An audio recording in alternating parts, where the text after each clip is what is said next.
En la entrega anterior veníamos conversando acerca de las sentencias interlocutorias y habíamos subclasificado en tres: la sentencia interlocutoria propiamente tal o simple, nada más llamada sentencia interlocutoria, el auto o sentencia de mero trámite, que dijimos que era muy importante porque el auto considerado de mero trámite no tiene apelación y además puede ser revocado por contrario imperio por el propio juzgador.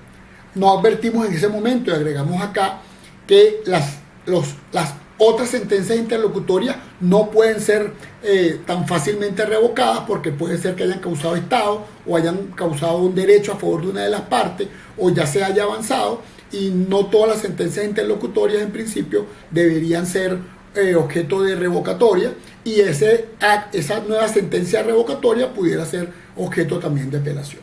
Y por último, la sentencia interlocutoria con fuerza definitiva.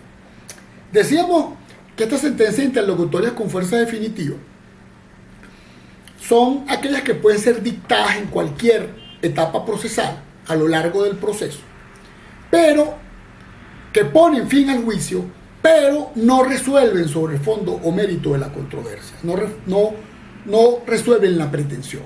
Es decir, acaban el juicio a través de una decisión procesal. También pudiera hablarse de una decisión de sobreseimiento, aquella que termina la causa sin resolver la pretensión, o una sentencia inhibitoria, donde el juez declara que no puede continuar con el proceso y no puede resolver el fondo de la controversia. Ocurre esto con las decisiones que se dictan al comienzo del proceso, in limine litis, o las que se dictan a lo largo del proceso, muchas veces al comienzo, como ocurre con las cuestiones previas. Vamos a ver algunos ejemplos. Bueno, el primer ejemplo de una sentencia interlocutoria con fuerza definitiva sería el auto que inadmite la demanda o declara la inadmisibilidad de la demanda. Esta es una sentencia definitiva porque pone fin al proceso de una manera precoz e inmediata. Por supuesto, por sus consecuencias, la decisión que declara la inadmisión de la demanda tiene apelación, porque de alguna forma está afectando el derecho que tiene el accionante de obtener de ir al proceso y de obtener un pronunciamiento sobre el fondo del asunto. El ejemplo clásico que manejan los autores, como el caso del profesor Reiner Romberg, es el de las cuestiones previas. Muchas de las cuestiones previas, su declaratoria con lugar o de procedencia de la cuestión previa o excepción previa, implica la terminación del proceso. Es el caso del numeral 1 del artículo 346, el caso de la litispendencia o la falta de jurisdicción. Si el juez declara con lugar la litispendencia, es decir, que existe otra causa idéntica en otro tribunal y en el cual hubo prevención porque se citó con anticipación al proceso donde se está tomando la decisión, declara la litispendencia, el proceso se extingue. Igualmente, si el juez declara con lugar la falta de jurisdicción, el defecto de jurisdicción, porque el asunto corresponde a un juez extranjero o corresponde a la administración pública u otro poder, esa sentencia también extingue el proceso jurisdiccional y por eso es una sentencia interlocutoria con fuerza definitiva. Igualmente, estas sentencias tienen recurso. En el caso de la litispendencia tiene el recurso de regulación de la competencia, en el caso de la jurisdicción tiene el recurso de regulación de la jurisdicción. También son sentencias interlocutorias con fuerza definitiva las que declaren con lugar las cuestiones que están previstas en los ordinales 9, 10 y 11 del artículo 346. Específicamente, la cosa juzgada, la caducidad de la acción o la prohibición de la ley de admitir la acción propuesta. Pues en todos estos casos implica la terminación precoz, prematura del proceso. Añadidamente, los que seguimos la tesis moderna de que revise y considera los presupuestos procesales como cuestiones de orden público, ya que impiden la existencia o el incumplimiento de esos presupuestos procesales, impiden que el juez pueda dictar un pronunciamiento sobre el fondo del asunto, consideramos que de manera oficiosa o en limine litis o en cualquier estado de la causa, el juez puede declarar la improponibilidad de la pretensión o la manifiesta improponibilidad de la pretensión, o la falta de cualidad, la falta de interés como circunstancias procesales que impiden que el juez continúe conociendo del proceso, que impiden que el juez dicte una decisión sobre el mérito y por consecuencia son también de sentencias interlocutorias con fuerza definitiva. Repetimos, con fuerza definitiva porque son definitorias no de la pretensión, sino que ponen término al juicio. El juicio se termina. Ya dijimos el caso de la cosa juzgada, el juez que manifiesta. Ya existe una sentencia que de manera firme resolvió sobre lo pretendido. No puedo juzgar nuevamente lo pretendido. La caducidad de la acción o pretensión, que sería el término correcto, en aquellos casos en que para determinadas pretensiones el legislador ha establecido un lapso para la tempestividad de la presentación de la demanda. Si la parte presentó la demanda de una manera intempestiva, extemporánea, posterior, el juez simplemente le dice, mira, no sé si tienes o no tienes la razón, pero no puedo pronunciarme precisamente sobre esa pretensión porque el tiempo que la ley le concedía para oponer esta pretensión ya se extinguió. Es el caso, por ejemplo, de los lapsos de caducidad que existen para las nulidades de las acciones contencioso-administrativas de anulación o otros casos como la nulidad para la solicitud o el plazo para pedir el reenganche de un trabajador amparado por estabilidad laboral. En estos casos la ley establece un plazo. Si no se cumple con ese plazo, el juez puede dictar una sentencia que inadmite la demanda o declara la caducidad de la pretensión y extingue el proceso. Otros casos de sentencia interlocutoria con fuerza definitiva lo constituye el que declara la perención de la instancia. La perención de la instancia es una institución, algunos llaman caducidad del proceso, que implica que en determinadas circunstancias, si pasa el tiempo que dispone la ley y no hay la respectiva iniciativa procesal, la actuación procesal de parte, generalmente va dirigida al accionante, que al fin y al cabo es el que primero solicita la intervención del órgano jurisdiccional y que espera la sentencia para que le satisfaga su pretensión. La ley determina casos en los cuales, pasado un determinado tiempo, aunado a la inactividad procesal, puede ocurrir esta institución de la perención de la instancia. La sentencia que declara la perención de la instancia también es una sentencia interlocutoria con fuerza definitiva.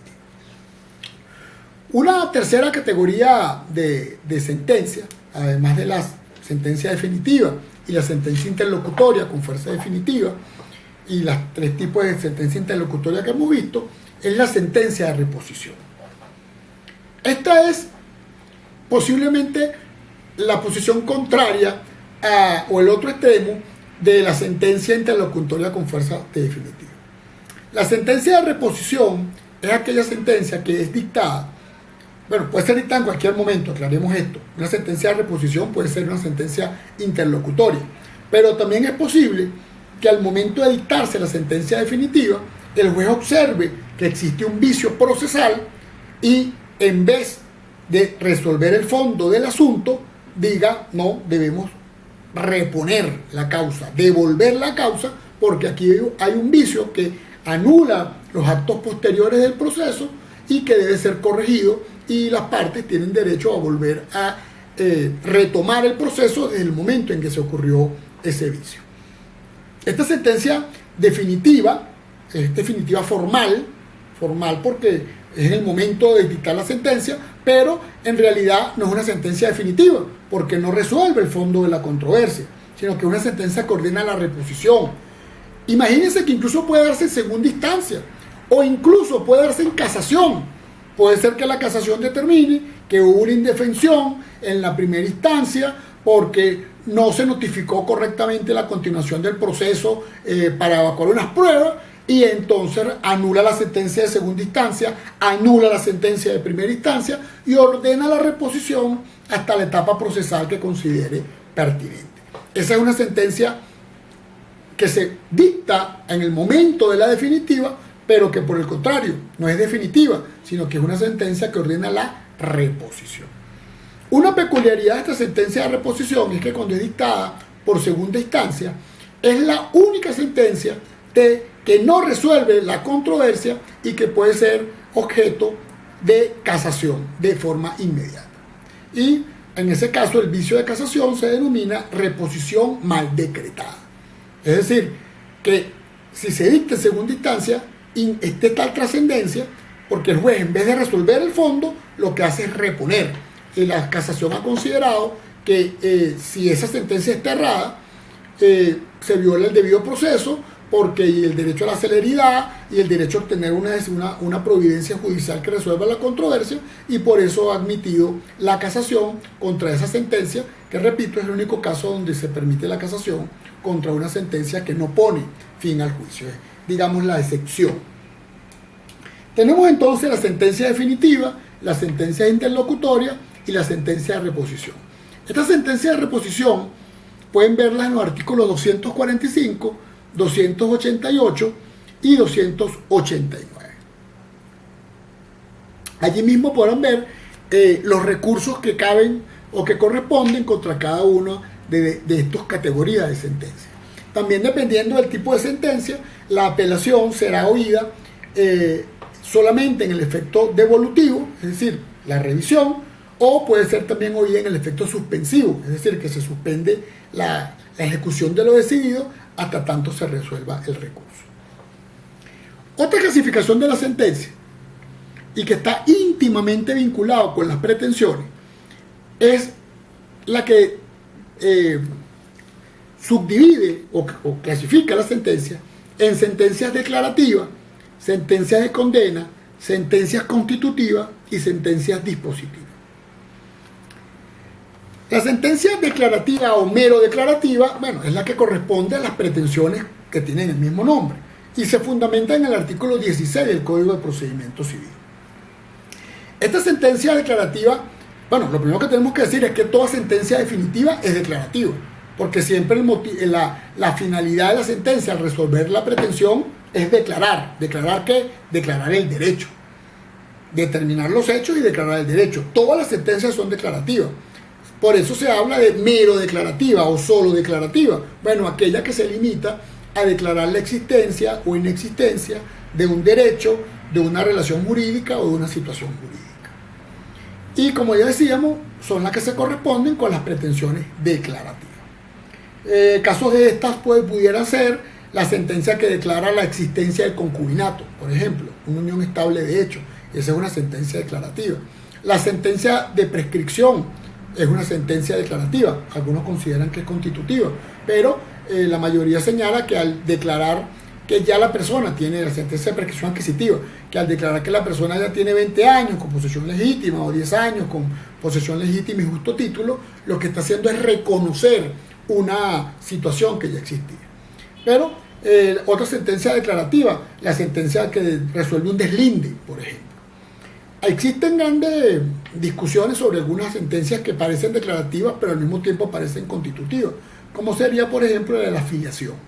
La filiación ya existe, pero en realidad desde el punto de vista jurídico no existe, sino desde el momento en que el juez dicta la sentencia en la cual establece la filiación entre el padre y el hijo o la madre y el hijo.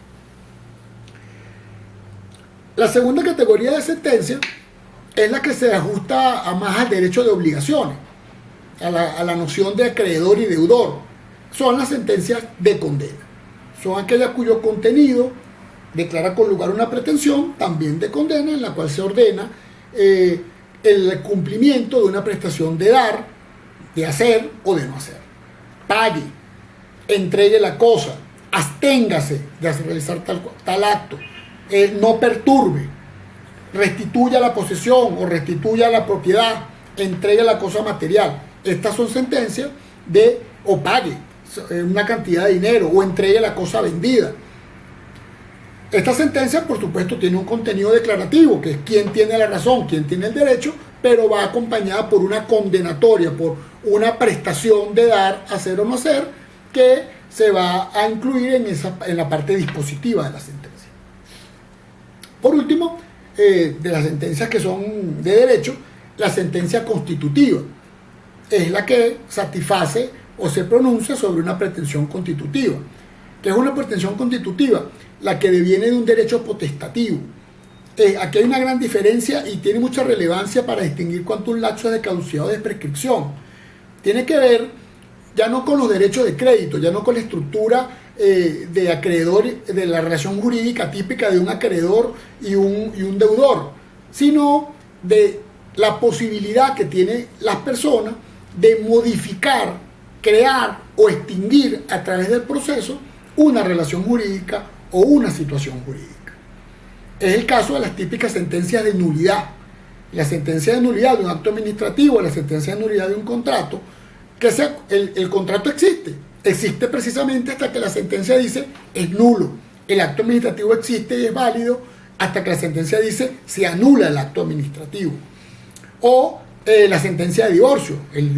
El matrimonio subsiste hasta que la sentencia declara la disolución del vínculo matrimonial. Estamos allí en presencia de derechos potestativos que llevan a pretensiones constitutivas y también llevan a sentencias constitutivas. De hecho, en estos casos la sentencia se constituye en el título. Por eso nosotros consideramos que la sentencia que declara la filiación es una sentencia constitutiva, porque la sentencia usted la va a registrar en el registro civil, la va a inscribir en el registro civil y a partir de ese momento, con efectos erga omnes, usted será el hijo de la persona que fue declarada como padre a través de la sentencia. Igual ocurre con la nulidad del matrimonio, con la nulidad de un acto administrativo, con la nulidad de un contrato. En estos casos la sentencia va a modificar, extinguir o crear una situación jurídica o una relación jurídica. Por último, la llamada sentencia dispositiva, que es aquella que se dictan en los casos de la jurisdicción de equidad. En todos los años que tenemos ejerciendo el derecho y dando clases, nunca hemos visto que las partes pidan una decisión según la equidad, pero recuerden que el artículo 12 permite que las partes le pidan al juez que en vez de resolver conforme a las reglas jurídicas, resuelva conforme a la equidad. En estos casos la sentencia se llama dispositiva. Generalmente la sentencia dispositiva, como se fundamenta en la equidad y no en normas de derecho, no les es dado los recursos o las apelaciones, igual como ocurre con los laudos arbitrales cuando se acude a este procedimiento y se señala que los árbitros no serán de derecho sino árbitros de equidad. En la próxima entrega vamos a ver entonces los requisitos de la sentencia definitiva.